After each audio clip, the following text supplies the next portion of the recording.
Worldwide, cardiovascular disease affects the lives of hundreds of millions. Dedicated CardioNerds everywhere are working hard to fight this global epidemic. These are their stories.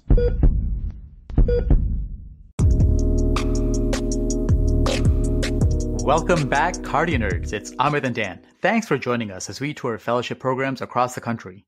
As part of the CardioNerds Case Reports series, produced in collaboration with the American College of Cardiology Fellows and Training section, each episode will feature a cardiology fellowship program. Fellows from that program will present and teach about a fascinating case and share what makes their hearts flutter about their program. Each case discussion is followed by an E-CPR segment from a content expert and a message from their program director.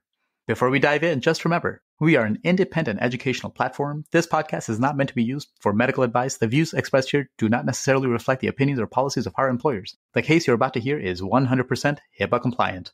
We thank you for subscribing to and supporting the CardioNerds. Our mission is simple: to democratize cardiovascular education, promote diversity and inclusion, empower everyone to learn and teach from the basics to the advanced while fostering wellness and humanity. If you believe in the mission, consider supporting us on patreon.com/CardioNerds. Every little bit goes a long way.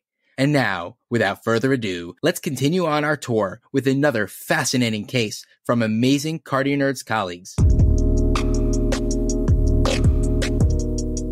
Hey CardioNerds, welcome back to this very special episode. Super special. Today is the 45th episode in the CNCR Recruitment Edition series. We are ending the series with a bang. Very excited and totally honored to be joined by fellows from the OHSU Cardiology Fellowship Training Program. With us today, we have Doctors Stacy Howell, Miranda Merrill, Timothy Simpson, and Chris Kumar. Guys, welcome to the show. Really excited to dive into today's case. But before we do, would you mind introducing yourselves? Yeah, absolutely. I'm Miranda Merrill. I'm a second-year cardiology fellow here at OHSU, and I'm interested in EP. I'm planning on applying to EP fellowship at the end of my general fellowship. I'm Stacy Howell. I'm a third-year cardiology fellow and one of the chief fellows this year at OHSU. I'm currently applying for EP fellowships, and I plan for a career in academic cardiology. Thanks for having us. Hey guys, I'm Tim Simpson, another second-year general fellow here at OHSU. I plan on specializing in interventional cardiology with a focus on complex coronaries and MCS and the interplay of interventional and critical care cardiology. I'm excited to be here today. Hi guys, my name's Chris Kumar. I'm one of the second-year general cardiology fellows. I'm planning on applying to interventional cardiology. I have an interest in structural heart disease. Outside of the hospital here in Portland, Oregon, I love spending time outdoors and exploring all of our wonderful food carts. Miranda, Tim, Chris, Stacy, this is super exciting. I have definitely not been to Oregon. Take us to Portland, show us around, give us a flavor of what's going on there, and take us to your favorite chill spot so we could talk about some seriously fascinating cardiology. All right. So there are so many great places in Portland to choose from, but if we had to choose just one, we're sitting on the Portland waterfront in the park, and you can imagine that there's people running by, there's people out on the riverfront, they're kayaking, stand-up paddleboarding. Tim is bringing us some Breakside Hazy IPA, and Stacy's providing some Willamette Valley Pinot Noir, and Chris is, of course, bringing us some food from his favorite food cart. Guys, I love that. And I have to say that when I interviewed for fellowships, visiting OHSU was one of my absolutely most memorable visits because, OHSU is situated atop the, sort of a high point in Portland and a backdrop of just incredible nature, as well as a metropolis.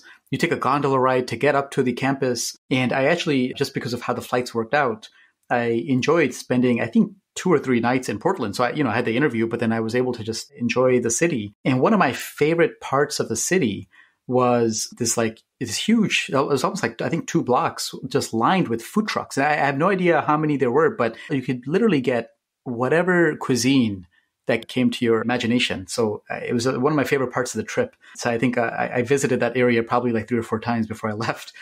I'm very happy to visit the waterfront. It was absolutely gorgeous, but only with the caveat that I want to go back to the food trucks afterwards. Yeah, and I love this whole potluck style, like that everybody's bringing something. This is really great. It's probably a good foreshadowing. Let's dive in here into some awesome cardiology here at the waterfront in anticipation of adding some incredible food to the mix. What do we have for us, guys? So the patient is a 25-year-old, previously healthy male who was a member of the U.S. Coast Guard. The morning of the presentation, he was in his usual state of good health and went to work. Later, his coworkers noticed that he was silent and found him slumped over at his desk. He was unresponsive and pulseless. His coworkers, who are BLS trained, initiated bystander CPR. An AED was placed and identified a shockable rhythm, which was later confirmed to be ventricular fibrillation. He received 2 shocks and at least 2 rounds of CPR. On arrival of the EMS, he was in a normal sinus rhythm and minimally responsive. He was then later intubated for airway protection in the field and was initially taken to the nearest emergency room in the town of Coos Bay, a rural town on the Oregon coast. The electrocardiogram at this time showed normal sinus rhythm without any ischemic ST changes. He was then transferred via life flight to OHSU for ongoing management. He has no prior medical or surgical history. He's taking no medications and has no allergies.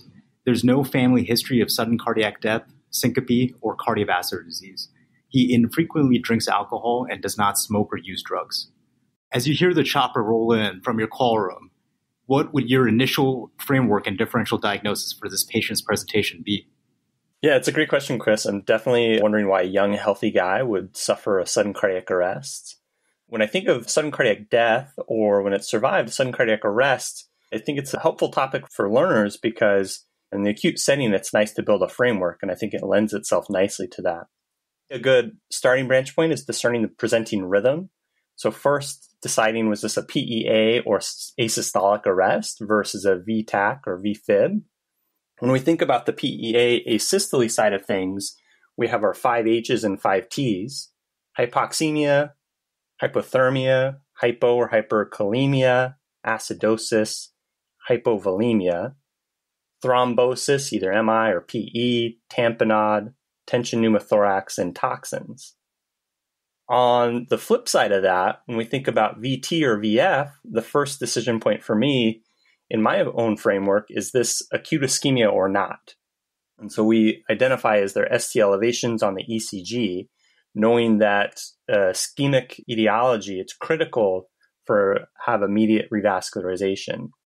Obviously, ischemic insults are less common in the younger population, but we can't forget things like coronary anomalies or SCAD may also lead to ischemia and arrests in this age group. Once we've ruled out ischemia, then I think, does this patient have a predisposition or a history for structural heart disease? Things like hypertrophic cardiomyopathy, ARVC, or dilated cardiomyopathies. Or could they have an infiltrative process like sarcoidosis or hemochromatosis? Then, when we think about someone with a structurally normal heart, could this be an arrhythmic syndrome? Something like a long or short QT, Brugada, WPW, or CPVT. So I'd say, based on the history that we have so far, we have a young patient with a VF arrest without any ischemic changes. My concern for a structural heart disease process is lower, and so I'm considering, could this be a primary arrhythmic process? But overall, the differential remains broad.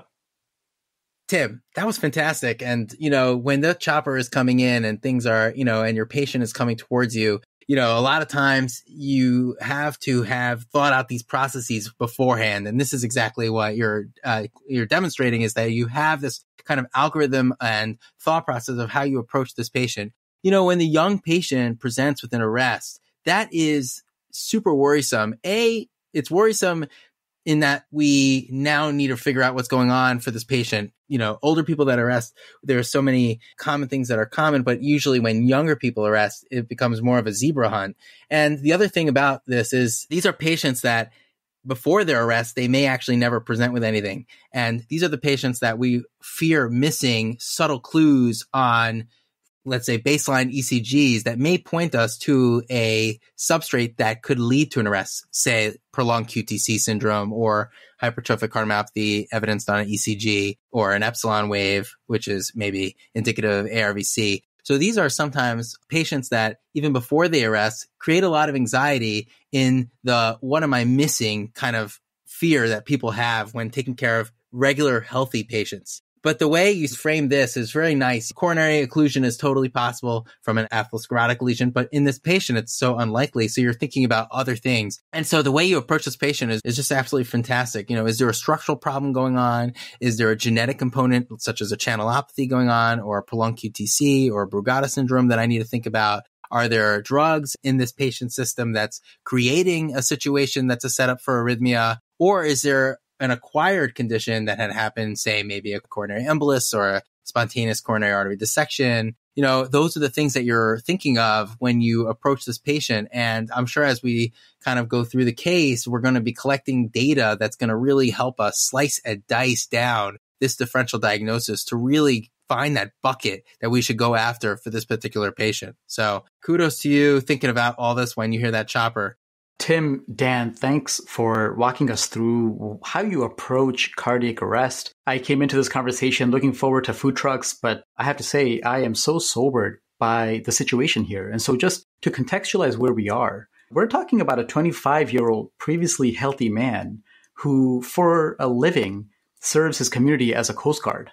This is a very high-stakes situation. It's a situation where this patient essentially died and thankfully was revived. And so I want to take this moment to, one, just reflect on the fact that he was revived not by physicians or nurses or EMS, but he was revived by bystanders and coworkers who were BLS trained. So an amazing testament to public health and training and awareness campaigns. But the second thing is, while we figure out what the differential diagnosis is, while we manage his acute presentation, I am most concerned about what we do for him afterwards, right? I mean, the biggest risk factor for an MI is a prior MI. The biggest risk factor for peripartum cardiomyopathy is prior peripartum cardiomyopathy. The biggest risk factor for cardiac arrest is going to be a prior cardiac arrest. And so whatever we do this admission, I think is going to be very important to make sure he survives this acute presentation. But I'm looking ahead to think about how do we risk stratify him and make sure that this doesn't happen to him again. So forget the food trucks. You've got my attention. What happens next? With that differential and that framework in mind, let's go ahead and examine our patient. On examination, his temperature was 34 degrees Celsius, currently on a cooling protocol. His heart rate was 65 beats per minute. His blood pressure was 113/85, and his respirations were 11 per minute. He was satting at 100% while mechanically intubated. In general, he was following commands, although he was intubated. His lungs were clear with mechanical breath sounds without any crackles. His heart was regular rate and rhythm. He had no murmurs. His abdomen was soft and non-tender, and his lower extremities were warm without any significant edema. Neurologically, he was awake and had no focal neurological deficits. So, in your physical exam, it sounds like he was being cooled because he had an out-of-hospital cardiac arrest, and it sounds like he was somnolent on the scene, and he was intubated and sedated. So when he arrived to us, his neurologic status was in question, and so we initiated a targeted temperature management protocol, and so he was cooled.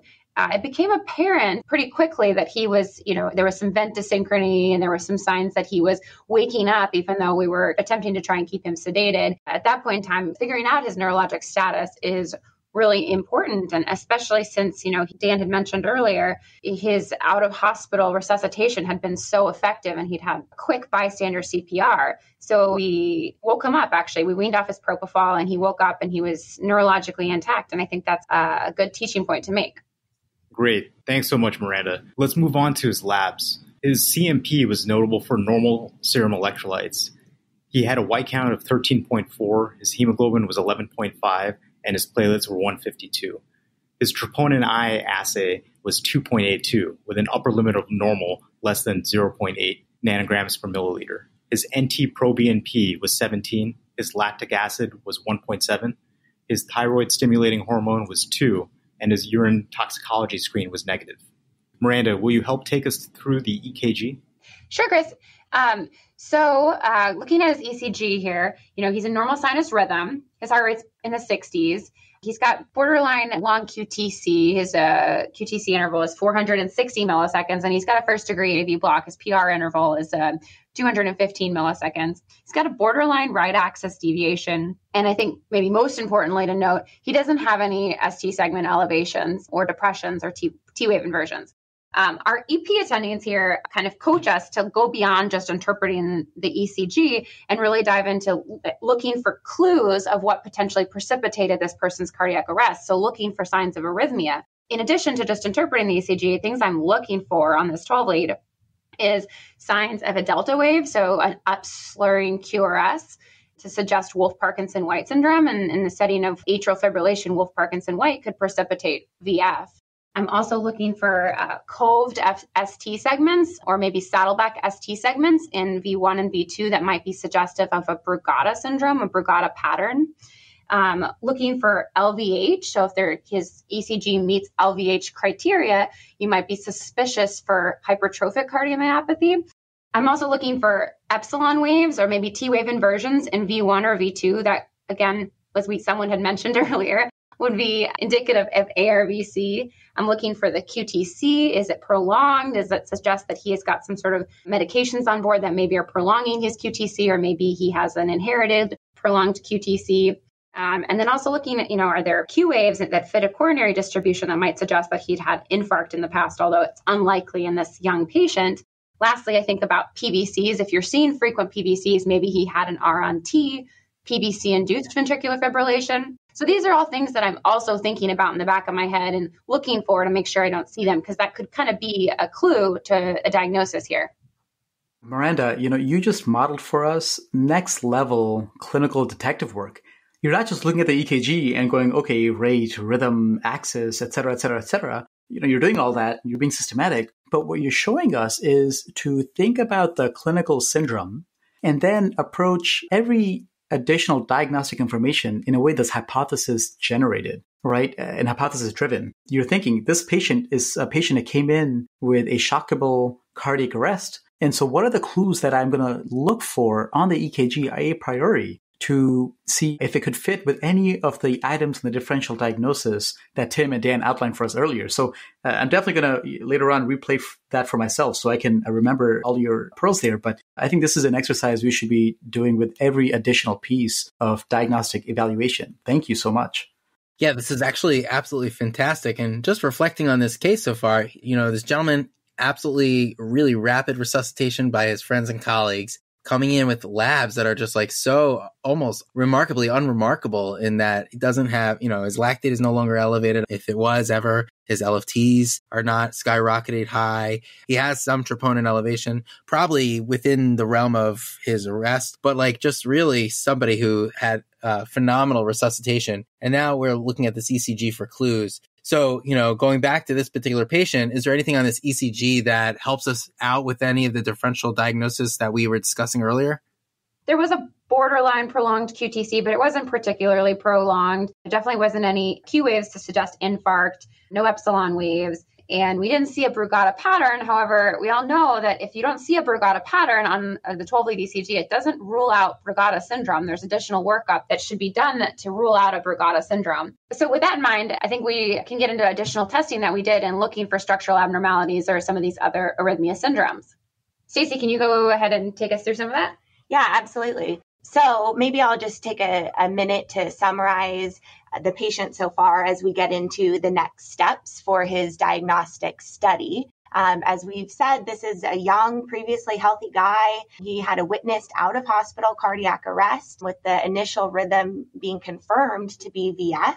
And so far, this initial workup of his labs and his ECG, as both Chris and Miranda took us through, has been, pretty unrevealing. So our thoughts at this point were, what are the important next steps for workup of his sudden cardiac arrest? The framework that we took was to look for some of these structural causes. And we initially got an echocardiogram. We also wanted to prioritize an ischemic evaluation. And then some additional studies could include a cardiac MRI for Kanamide challenge for Brugada syndrome, as Miranda had touched on when we went over the ECG. And then we could also consider doing an EP study as well as an exercise treadmill test. So let's get into some of those testing results.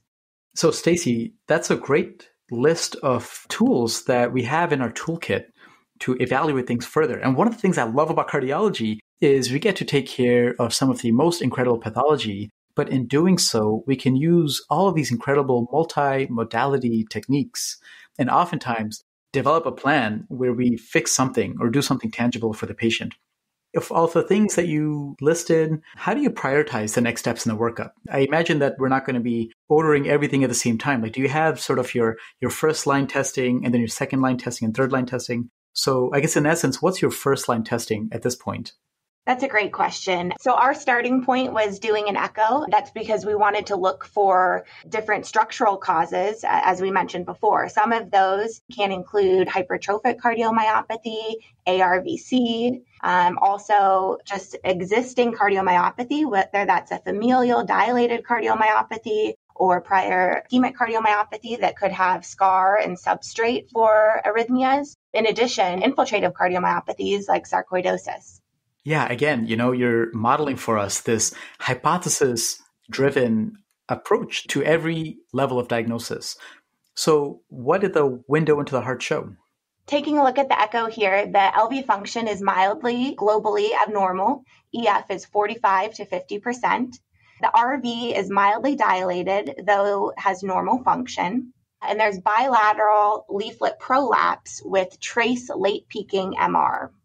So reflecting on those echo findings in kind of the context of the structural causes that we had at the forefront of our mind, I'm not seeing LVH that would suggest HCM. The RV has normal function, and so that makes ARVC lower on my differential.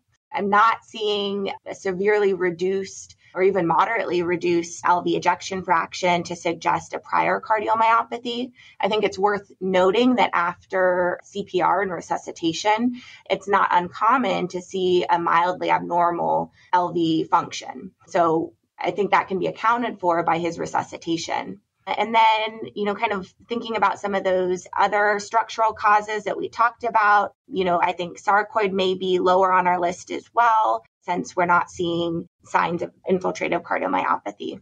Now, what does give us pause is the bilateral leaflet prolapse. We do know that there can be an association with sudden cardiac arrest with mitral valve prolapse. So I think that that's something that we're going to have to investigate a little further. So, Stacey, you kind of threw me a curveball there. This young, otherwise healthy man who was presumably been asymptomatic, again, has essentially a normal echocardiogram, except for this one finding of mitral valve prolapse. And, I think it'll be interesting to see how we put that together and how we tie that into his presentation. But it's just such a common finding in the general healthy asymptomatic population. How did you tease that apart going forward? What was your next line of testing?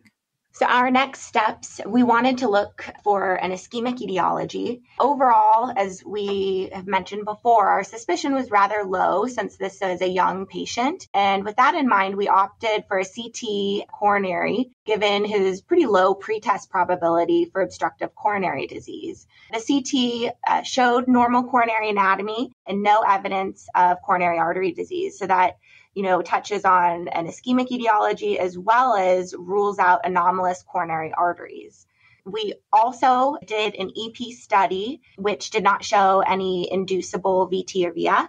And we did a procainamide challenge, which was also relatively normal. I'm actually not that familiar with a procainamide challenge. Was that as a sodium channel blocker, was that to look for Brugada? Yes, to rule out any inducible Brugada morphology. Yeah, so essentially they place the EKG leads a little bit higher up at the next intercostal space to kind of further elicit a Brugada pattern on the ECG. And then in addition, they'll fuse procainamide if they don't see anything on that initial repositioning of the EKG leads. We infuse procainamide at an escalating dose to try and elicit a Brugada pattern if it's there, a type 1 Brugada pattern. Thanks for that explanation because, just for the audience, of course, Brugada syndrome is an inherited sodium channel disorder that can predispose to VT, VF, arrhythmia, sudden cardiac death. As was nicely mentioned earlier, just because you don't have the Brugada pattern and the resting EKG doesn't mean that they don't have an underlying Brugada syndrome. And just because they have the Brugada pattern doesn't mean that they have Brugada syndrome with the increased risk for sudden cardiac death. And so these provocative maneuvers, like I guess you're here using procainamide, which is a sodium channel inhibitor, can bring it on. And then other situations like having a fever and things like that can bring it on also. So thanks for going over that. So I guess at this point, We have an echocardiogram that shows mitral valve prolapse. We have, thinking back to Tim's delineation of how he approaches this, we have a coronary CTA that shows it's not a coronary etiology and is therefore probably not ischemic mediated event. We don't have any other structural abnormalities on the echo, so it's not like a new myocarditis or HCM or a ARVC. We have an EP study that doesn't show us a provocable VT circuit. The prokinemide challenge is negative. What's the next step here? At what point do we start thinking about the one red herring here, the mitral valve prolapse?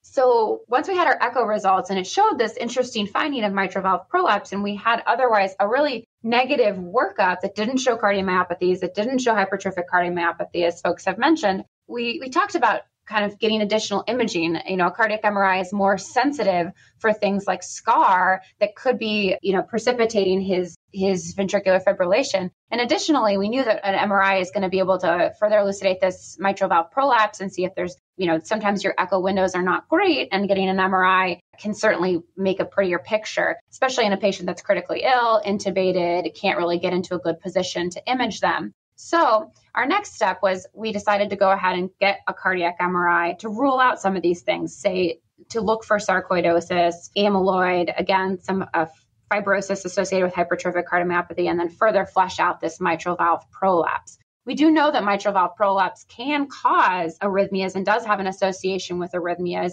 but we felt like in this 25-year-old, we really wanted to be more sure of our diagnosis rather than just chalking it up to mitral valve prolapse.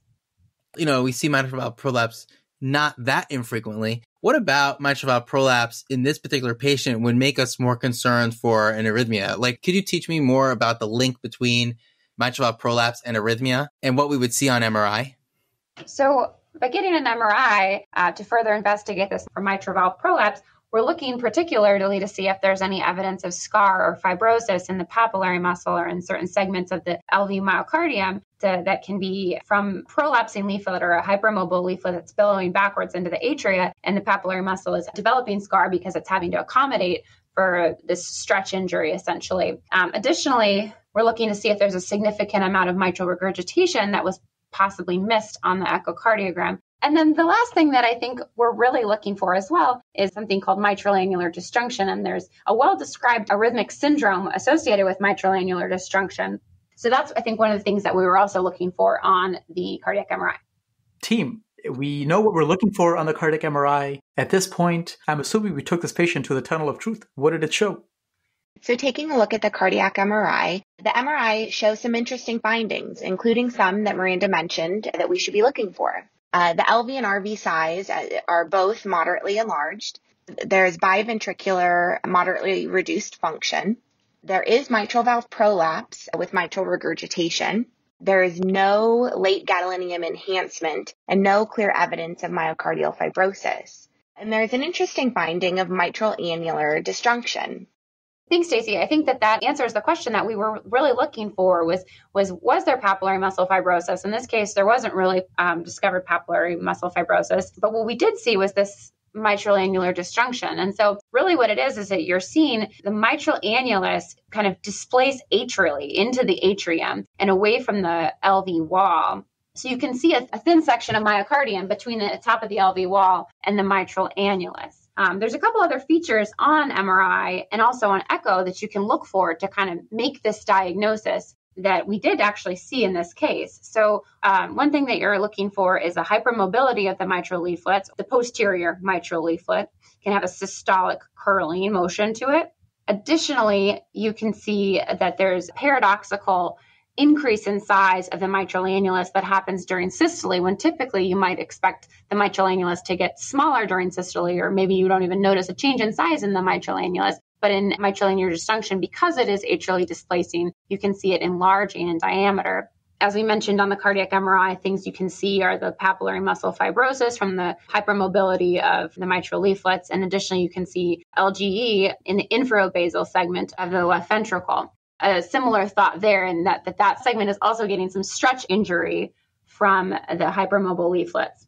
Wow, guys, this is like a fascinating entity. And again, so many other aspects in cardiology, you have a structural abnormality that leads to not necessarily like hemodynamic consequences, but localized stretched and localized shearing and localized damage to the cardiac chambers, like the left ventricle, for example. And so mitral annular disjunction, like what is that? We're always thinking of the right atrium, right ventricle, left atrium and left ventricle. But, sometimes we forget about the annulus, the mitral valve annulus and the tricuspid annulus. And we think about them, especially when it comes to, valvular maladies like regurgitation. But it actually is a real part of the structure of the heart. So just taking the left side, you have this left atrium where the blood collects and gathers, and basically it goes through the mitral valve into the left ventricle. And that whole apparatus between the left atrium and the left ventricle is held together by a very, very tough piece of tissue that is the mitral annulus.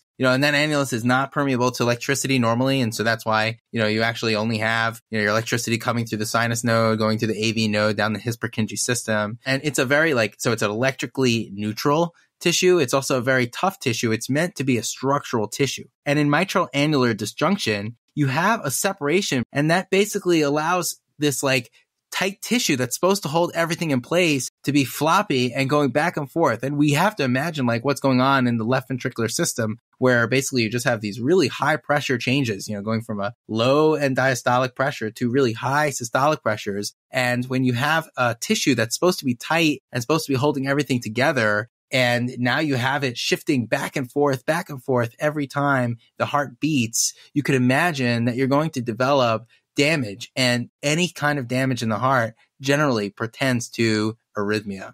So that's kind of a way that I think about mitral annular disjunction. Guys, do I have that right? And then also, we're not getting cardiac MRIs on every patient. So are there, it sounds like our echo may not have been slam dunk for it in this particular patient, but are there clues on echo that we could see that would point us to this particular entity in another patient? Absolutely, Dan, you have it exactly right. That's a great point, because when we went back and looked at that original echo, although it had commented on mitral valve prolapse before, knowing what we know from the cardiac MRI being so much more sensitive and describing this process so much more, we were able to look back at the original echo and really see that there was atrial displacement of the mitral annulus. There was mitral annular disjunction evident on the echo, and there was systolic kind of curling of the mitral valve leaflets that is consistent with a diagnosis of MAD, or mitral annular disjunction. So you don't necessarily need to get a cardiac MRI on everybody if you can appreciate this on echo. I think that's an important teaching point too, is that, echo can be imperfect. And sometimes if you're not confident in your echo, or if you're still suspicious of something when you see something on echo, getting the cardiac MRI can be very helpful. You guys, this is a very exciting time point in how this case is unfolding, because we started off with a patient who was otherwise healthy, young, vibrant, productive, who essentially died, was thankfully revived. And now we're struggling to figure out why that happened and to try to prevent it later. We've diagnosed mitral valve prolapse. From the clinical approach perspective, it's so challenging, right? Because mitral valve prolapse is such a common structural finding. Many people have it, and it's associated with vague things like palpitations and anxiety and things like this. But very rarely, this common finding can be associated with arrhythmia and sudden cardiac death, as well as mitral regurgitation or heart failure or whatnot. And even though mitral valve prolapse itself is very common, the sudden cardiac death is very rare. But even though it's rare, it's catastrophic. And so to be able to identify high-risk features is just so incredibly important. So that way we don't lose people like him. And so on the scale of mitral valve prolapse, what you're describing to us is the high-risk features of mitral valve prolapse that tend to come with this excess risk of VT, VF, sudden cardiac death. How do these abnormalities form? You've got these redundant leaflets that as the ventricle squeezes, the leaflets coap, but all the redundancy, the excess tissue billows back up into the LA, the left atrium, and the chordae, which are tasked with the duty of holding the tips of the leaflets together so they don't flail back into the left atrium, all of a sudden they're stretched out. And every time they're stretched out, they pull onto the papillary muscles. The papillary muscles pull onto the LV walls. The annulus, all of a sudden, very abruptly, it billows up into the left atrium, ripping it apart from the LV mass, LV muscle itself. And so all of the stretch injury from the mild mitral valve prolapse, maybe it doesn't have much of a consequence. But with a severe mitral valve prolapse, with every single heartbeat over a course of 25, 26 years, causes stretch injury to the papillary muscles where you can have scar. Thankfully, this patient does not have that. You can have scar in the muscle itself of the LV, like the infrabasal area more classically. But here, this mitral valve prolapse was severe enough to essentially rip the annulus away from the LV muscle and cause this mitral annular disjunction. So of the different varieties and flavors of mitral valve prolapse, this is a pretty severe form and has features that say, hey, look, maybe this isn't just an incidental benign finding for this gentleman. Maybe this is actually what resulted in this patient's sudden cardiac death. We can certainly review all the other high-risk features of mitral valve prolapse, but another question comes up: what do we do about it? We couldn't find scar on the MRI, so there's nothing to ablate. There was no inducible VT on EP study. Does this patient get a mitral valve repair or replacement or some form? Do we give him an ICD? Do we do both? What did you do for this patient moving forward? Based on our patient's presentation, differential, and final diagnosis, a subcutaneous ICD was implanted for secondary prevention. He was discharged with follow-up in our multidisciplinary arrhythmia clinic. He had no recurrent events or ICD therapies on follow-up. That's super interesting, Chris. As we talked about earlier, a prior sudden cardiac arrest is a very strong risk factor for recurrent arrest. And so it seems like a secondary prevention ICD in this case was very strongly indicated. Mitral annular disjunction is a fairly recently recognized entity. And so there hasn't been a lot of strong prospective data to characterize what is the arrhythmic risk in these patients. And when an arrhythmia or a life-threatening arrhythmia occurs, what is the recurrent risk for these folks down the road? We don't have good information as far as implications for family members, implications for sequential or cascade genetic testing. And so we're really just in our kind of infancy of our understanding of mitral annular disjunction and its association with arrhythmias. So I think, this is a good point to summarize, our case today, and where we presented a young man who was previously healthy, who suffered an out-of-hospital VF arrest and was found to have this, very rare and interesting diagnosis of mitral annular disjunction. We kind of went through our framework for sudden cardiac arrests, starting with the presenting rhythm, whether that be PEA or in this case VT or VF. We talked about, in our VF algorithm, initially excluding things like acute ischemia, and then considering structural heart problems like a cardiomyopathy or infiltrative process, and also considering in someone with a structurally normal heart, things like a channelopathy or a genetic arrhythmic syndrome. In this case, as we move through our differential, we're able to identify very subtle abnormalities within the mitral valve apparatus, and subsequently performing an MRI, I was able to confirm this diagnosis of mitral annular disjunction that we talked about. I think because it is rare and it can be subtle, you have to have a high index of suspicion really for any abnormality within the mitral valve apparatus, but specifically mitral annular disjunction can be very difficult to diagnose. We talked about the risk of arrhythmic events, both with annular disjunction and with mitral valve prolapse, and the role of ICD in these folks as a secondary prevention measure. Tim and everyone, this was such an incredible reminder of the cost of missing the high-risk features of mitral valve prolapse. It's very costly, right? I keep harping on this because it's such a challenging thing in terms of how to approach it. Because look, the vast majority of patients with mitral valve prolapse will never have any problems. The minuscule minority will have the catastrophic problem of sudden cardiac death. And so how do we identify those that have a higher risk of having VT, VF, and sudden cardiac death? And so, I think the approach you all took was phenomenal. But just kind of stepping back, what if you see a young patient, maybe an athlete, who has mitral valve prolapse and really is completely asymptomatic? It used to be that we say, oh, this is a completely benign finding, don't worry about it. But we know that mitral valve prolapse can be associated with, again, mitral regurgitation, potentially causing acute flail with acute severe MR as a life-threatening, extravagant presentation.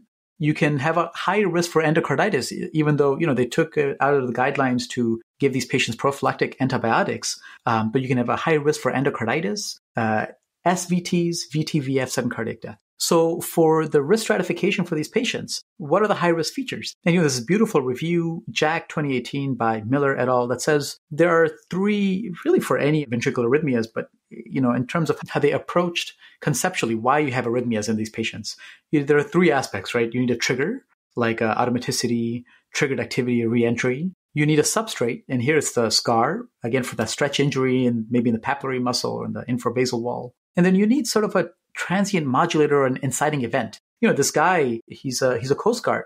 Is he working out? Was he training, having increased adrenergic activity? And that was the inciting event, for instance. But how do they coalesce? How do you risk stratify? So one is, again, if you have papillary muscle or infrabasal LV fibrosis. So the CMR is very helpful here. On the MRI itself, you also look for mitral annular disjunction, which is you can see in CMR and you can see in echo. So far, 2 high-risk features are the presence of scar. Number 2 is the presence of MAD. So don't be mad. And then on echo, we can look for a few features. Obviously, we define the mitral valve prolapse. We define the MR itself and consequences of the MR and the mechanism of MR. But specific to this, if there's a spiked configuration of the lateral mitral annular velocity above 15 centimeters per second, that pickle hop sign that we look at. And actually looking at this patient's tissue Doppler velocities in the lateral mitral annulus, this patient's peak was 20. So this patient has pickle hop sign as a high-risk feature retrospectively. So we have 1 scar, 2 MAD, 3, this peaked lateral annular velocity on echo. And then we can look for the electrical signals for high risk. So if you have a lot of ventricular ectopy and especially pleomorphic ventricular ectopy, on EKG, we can look for especially inferior T-wave inversions. And the other high-risk features are if you have bileaflet prolapse, female gender, and significant mitral regurgitation. So just taking a step back, if we see a patient like this in clinic, the high-risk features that should alert us to maybe an increased risk for sudden cardiac death, which is, again, catastrophic that we cannot miss, is female gender, significant mitral regurgitation, bileaflet prolapse, complex ectopy with couplets, triplets, and pleomorphic PVCs, the presence of peaked lateral mitral annular velocity, mitral annular disjunction, and presence of scar or LGE on CMR. But the question becomes, what do you do when you find these features? It's not entirely clear. We need more data here. We need scientists to look into this more. But do we, is the next step an EP study to improve our risk stratification? Is it to put in an ICD, and what should be our threshold for ICDs in these patients? And if you have significant MR and mitral valve prolapse, then is mitral valve replacement sufficient to mitigate the risk without doing an ICD? And, I think there are thoughts and, data that is very limited and retrospective and case-based. We just don't know the answers, but therein lies the complexity. And just going back to our patient, this patient exemplifies the importance of recognizing that it's not always benign and working hard to risk stratify so we don't end up with these catastrophic issues for our patients. Wow, Amit, that was a really great approach to mitral valve prolapse and basically risk stratifying. We've talked about hypertrophic cardiomyopathy a lot more on the show. And, when it comes to hypertrophic cardiomyopathy, as we've talked about many times, one of the fundamental cornerstones of treatment is prevention of sudden cardiac death. And obviously, if a patient already had sudden cardiac death, it makes it a little bit easier. In the absence of prior sudden cardiac death, and you want to prevent future events, sometimes you do have to look at risk calculators. And we had talked about the European risk calculator for sudden cardiac death. Well, it's very helpful to have a framework similar, obviously not a formalized calculator, but to approach mitral valve prolapse and to think about risk assessment in these patients, especially since the majority of patients with mitral valve prolapse will not go on to have an arrhythmia. And so selection of patients for ICD therapy is going to be very important in this patient population. That being said, we're also talking about mitral valve prolapse in association with mitral annular disjunction that has a worse prognosis and is a higher risk feature for sudden cardiac death. But I understand that there are some patients that have mitral annular disjunction without mitral valve prolapse. Is there a particular risk associated with those patients with regards to sudden cardiac death? Thanks, Dan. That's a great question. So as you guys have mentioned, there certainly is an overlap between mitral annular disjunction with mitral valve prolapse. That being said, ventricular arrhythmias are, relatively common in patients with MAD. We've mentioned that there is not a lot of great data on these patients. However, there is a helpful reference for CardioNerds listeners, which is a study by Degard et al. And Jack in 2018. And this was a study where the authors looked at over 100 patients with MAD, and they found that 12% of patients had severe arrhythmic events like our patient. And that was defined in the study as sudden cardiac arrest or sustained VT. And as we talked about with, what were predictors or factors that are associated with sudden cardiac death in patients with mitral valve prolapse, this study also identified some predictors of severe arrhythmic events in patients with MAD. Those were younger age, lower ejection fraction, and papillary muscle fibrosis. That gets to the point that we brought up earlier about kind of scar tissue formation and, I would say kind of the mechanical substrate for arrhythmias in MAD, where you're having a lot of mitral annular kind of abnormal motion. Interestingly, mitral valve prolapse was not associated with ventricular arrhythmias. And so that really suggests and highlights the point that the arrhythmic risk in MAD is independent of the presence of mitral valve prolapse.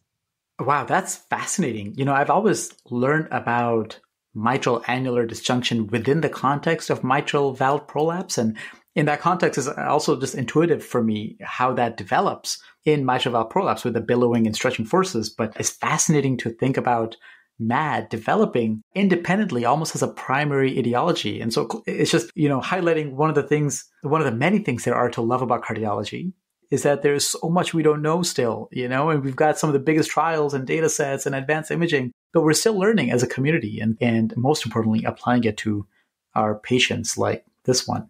So just want to thank each of you, Stacy, Miranda, Chris, Tim, for bringing us such an incredible case. Thankfully, our patient did well, and his story will go on to teach us how to approach similar patients in the future, hopefully to avert sudden cardiac death before it happens and be in a place of primary prevention, not secondary prevention. And again, this reminds us of why we love cardiology, but we'd love to hear from you guys. What do you enjoy about cardiology, and what makes your hearts flutter about training at OHSU?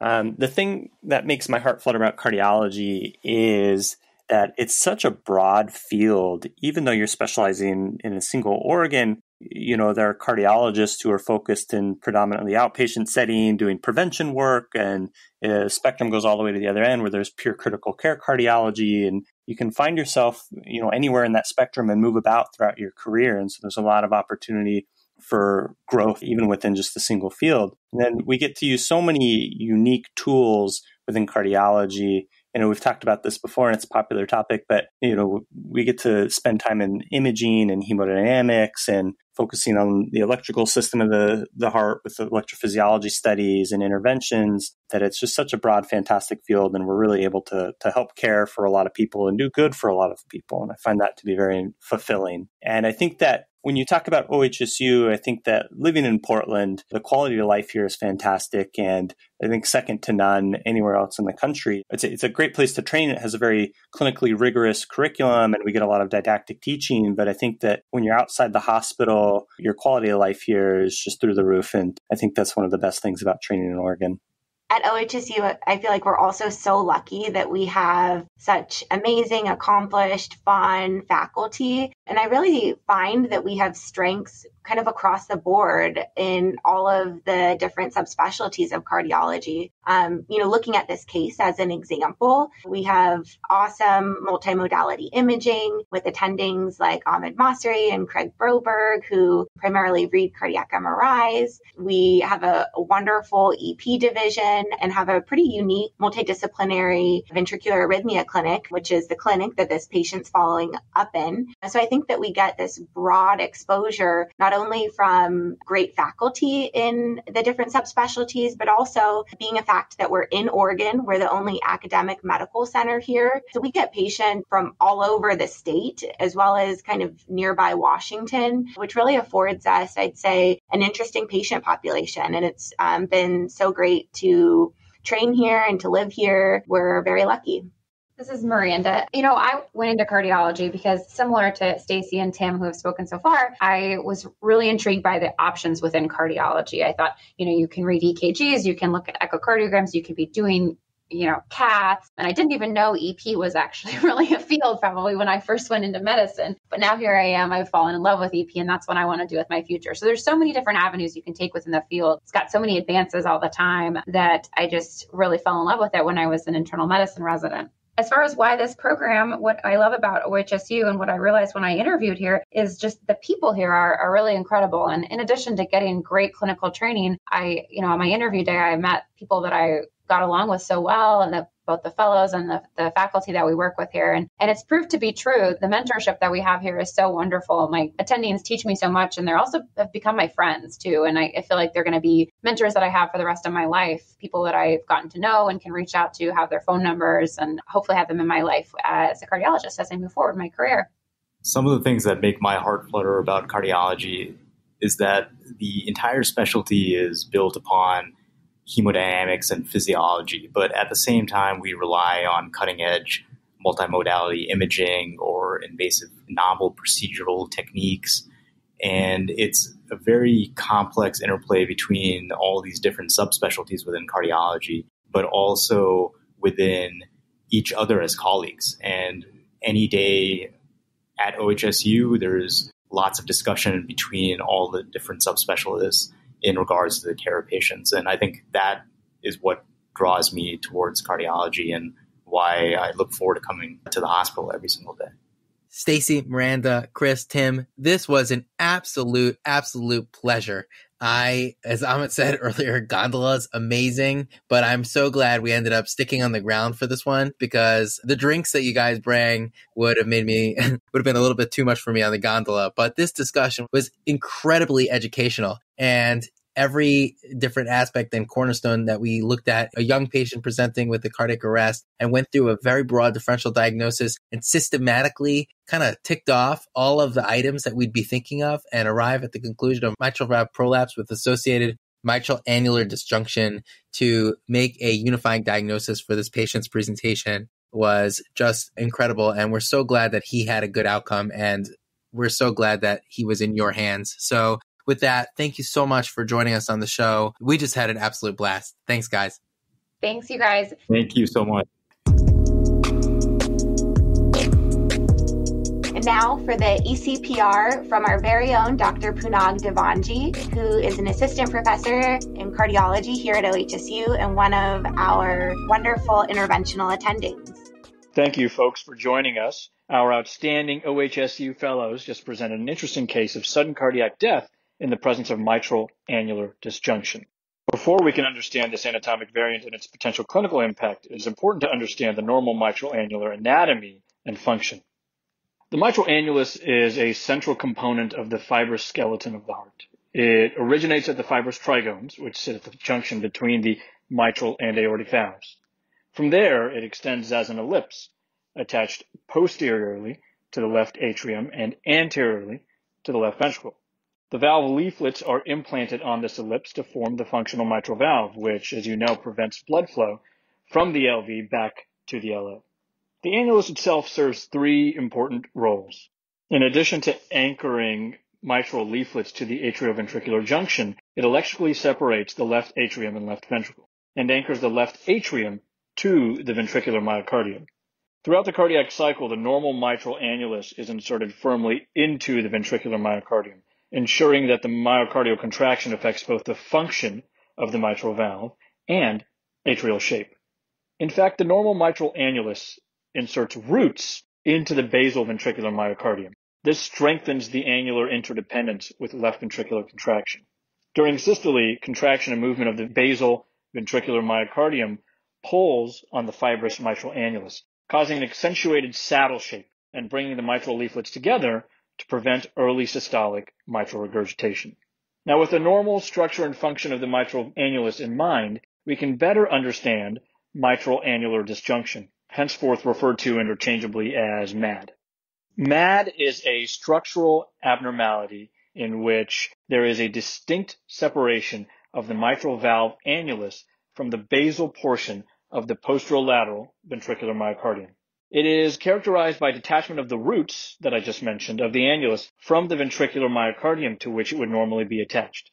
This abnormality is localized and tends to impact the LV myocardium just below the P1 and P2 scallops of the posterior mitral valve leaflet. Because the fibrous trigones are densely fibrotic, the base of the anterior leaflet is unaffected. Additionally, there's typically no detachment of the annulus from the mitral valve leaflets or from the atrial wall. Systole, as the posterolateral ventricular myocardium contracts, the annulus slides and becomes detached from the myocardium. This gap can be of a variable distance, from a few millimeters and sometimes to even more than 1 centimeter. And understanding how wide that gap is of potential clinical importance. It cannot be made in diastole because the ventricular myocardium is appropriately situated under the annulus at that time. Thus, the apparent presence of MAD is dynamic throughout the cardiac cycle, and this systolic defect can be difficult to diagnose unless images are carefully reviewed in frame-by-frame analysis. Annular disjunction was initially described almost 40 years ago by Bharti et al. To refer to an anatomic variation of the fibrous mitral annulus while describing a patient with a long history of palpitations and mid-systolic click due to mitral valve prolapse. This patient died from sudden cardiac death. It was then more systematically described in the 1980s in an autopsy study of 900 patients, in which 23 of 25 patients with mitral valve prolapse had a stretched and curtain-like posterior annulus. Authors noted that mitral annular disjunction could play a role in the pathogenesis of myxomatous valve generation by means of increased mechanical stress from excess mobility of the mitral valve apparatus. Initially, it was thought to be an anatomic variant without clinical significance, but studies from the early 2000s suggested a potential link to ventricular arrhythmias and sudden cardiac death. However, and this is critical, our understanding of mitral annular disjunction is still nascent, and we have much more to learn. MAD is also described as an unusual systolic curling of the posterior mitral annulus on the adjacent myocardium, such that systolic movement of the annulus is primarily downward, with little, if any, anterior motion. The exact mechanism for the development of MAD is uncertain. Morphologic and functional data suggest that in patients with arrhythmic mitral valve prolapse, the mitral valve apparatus is characterized by mitral annular disjunction, systolic curling, and myxomatous leaflet thickening. In patients with MAD and myxomatous mitral valve degeneration, there appears to be an association with LV fibrosis and electric instability. Mechanistically, it is hypothesized that MAD leads to systolic curling and hypermobility, causing an increase in annulus diameter and traction on the infrabasal LV segment and papillary muscles during systole. This can increase wall stress and allow for subsequent hypertrophy and fibrosis. This then may lead to a predilection for electrical instability and ventricular arrhythmias, with myocardial fibrosis serving as the substrate and mechanical stress as the trigger. Additionally, there is evidence to suggest that a longer gap in mitral annular disjunction may impose a higher risk of LV fibrosis and electrical instability. MAD can be seen on multiple non-invasive imaging modalities, including transthoracic echo, transesophageal echo, and cardiac magnetic resonance imaging. In addition to the presence of MAD, imaging also identifies its location and the extent of the gap between the annulus and the basal ventricular wall. Furthermore, when reviewing imaging studies, we should also look for the severity of associated myxomatous mitral valve disease, mitral valve prolapse, and mitral regurgitation if present. On transthoracic echo, it is most commonly seen in the parasternal long axis view, and to a lesser extent from the apical 2 and 4 chamber views. The equivalent image projections on cardiac magnetic resonance imaging are also able to detect the presence, extent, and location of MAD in the systolic phase. Cardiac MRI has the additional benefit of assessing for myocardial and papillary muscle fibrosis with late gadolinium enhancement, which can also be present. In summary, mitral annular disjunction is a structural abnormality of the heart in which there is an absence of myocardium during systole between the posterior mitral valve annulus and adjacent basal segments of the ventricular wall.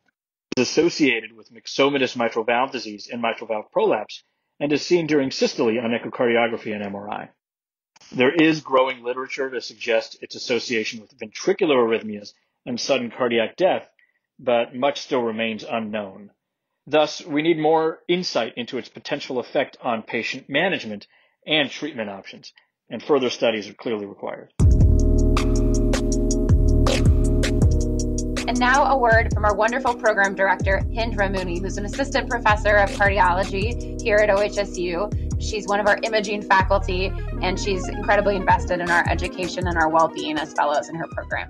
Hi, I'm Hindra Mooney, and I'm the program director for the Cardiovascular Disease Fellowship here at OHSU. Thank you so much, CardioNerds, for letting me come and say a few words about our program. What a fascinating case! Thankfully, this patient did well. I want to commend our fellows Miranda, Stacy, Chris, and Tim for presenting such an amazing case. I'm so proud of you guys. I really think this case demonstrates some key features of our fellowship. So, this young patient was transferred to OHSU from Coos Bay, which is about 4 hours south of Portland. This is not unusual for us. OHSU is the only academic center in the entire state of Oregon. So we'll often refer the sickest and most complex patient, not only from Oregon, but also from Southern Washington, Northern California, and Idaho. This allows for unique learning opportunities for our fellows. Fellows also have the opportunity to provide cardiovascular care to our veterans at the Portland VA Medical Center. Fellowship rotations are split between OHSU and the Portland VA. The two hospitals are actually connected by a 660-foot sky bridge, a physical structure that effectively symbolizes the integration of academia, research, and clinical work across both settings. Fellows alternate continuity clinic at the VA and at OHSU with the opportunity to select a subspecialty clinic in their third year. So some of the most popular subspecialty clinic with fellows are the hypertrophic cardiomyopathy and amyloid clinic, the valve clinic, ACHD clinic, the pregnancy clinic, the cardio-oncology clinic, and the ventricular arrhythmia clinic, just to name a few. Talking about subspecialties, we have 7 advanced subspecialty training: ACHD, advanced imaging, electrophysiology, interventional cardiology, structural fellowship, advanced heart failure, and amyloid HCM fellowship.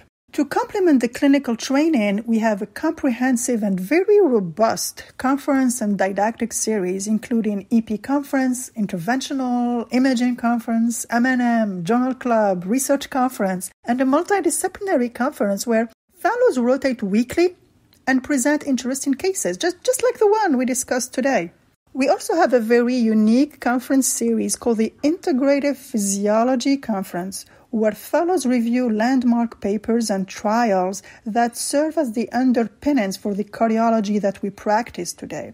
This is really one of the things that are thematically special about this place.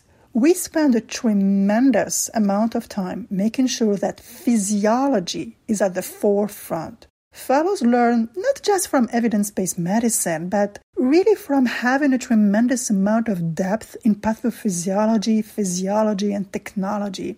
This really gives them a solid foundation for being able to grow their knowledge. There are also broad opportunities for basic, translational, and clinical research for the fellows. Some of our fellows decide to spend 2 years training to be physician scientists under the auspices of the T32 grant. But even our fellows who are interested in careers such as clinician educators or want to join a private practice, they have been very successful in their research. Our fellow presented at all national conferences, they have many publications, and many won Young Investigator Awards at national and international venues. Finally, I often get this question from applicants: what is OHSU's strongest asset? And I have no hesitation answering this question. People. People are our strongest asset. We, and when I say we, I include faculties and fellows, we're really a family. It's a collaborative and friendly environment. We don't consider fellows just as trainees. They're our future colleagues. Yes, our immediate goal during the 3 years of fellowship is to give them the strongest foundation in cardiology. But our long-term goal is to build a lifelong mentor-mentee relationship and, frankly, friendship. So if you have any question about OHSU Cardiovascular Fellowship Program, do not hesitate to contact us directly. You can find our contact information on our website, where you can also find the profile of all our fellows. They actually give very valuable advice to the applicant, so check it out. And if you want to continue to follow Stacy, Miranda, Chris, and Tim, and all our fellows during their fellowship journey, or just know their favorite food cart in Portland, well, they're on Twitter at OHSU Card Fellow. They also post some amazing pictures of Portland on that account. And I think my favorite is the one that Miranda just posted on her last night on call. Thank you again to CardioNerds for inviting us. I think this podcast is an amazing educational tool that really empowers learners to teach. Thank you. Wow, what an amazing case. A huge thanks to the fellows and faculty for enriching us with yet another terrific discussion and incredible addition to the CardioNerds Case Reports series. Be sure to check out the show notes for all the case media available for review, key take-home and discussion points, and links to the program. If you'd like the educational takeaways and graphics delivered directly to your email, sign up for The Heartbeat, the CardioNerds newsletter. You can join the email list using a link in the episode description, as well as from our website, www.cardionerds.com. We thank the ACC Fit section chaired by Dr. Noshin Riza for their support and collaboration. And a very special thanks to our incredible production team for elevating our platform. Colin Blumenthal, Tommy Das, Eunice Dugan, Rick Ferraro, Evelyn Song, and Bibin Burgess are all internal medicine residents at the Johns Hopkins Hospital, as well as their phenomenal MedEd mentor and University of Maryland Cardiology Fellow, Karan Desai. If you love the show as much as we do, be sure to spread the word, rate and review us on your favorite podcast platform, and consider becoming a patron of the show on Patreon. All right, that's a wrap. Time to make like an S2 and split. And I just have to say that the moral of this story was whatever you do, don't get mad. All right, I'm sorry. I know that was terrible. Or if you have it, wait. Or if you have it, get an MRI. Get an MRI. On to the food trucks. Oh my God. Arrest him! Arrest him! No, we don't want any cardiac arrests. Oh my God. Okay. Stop the recording.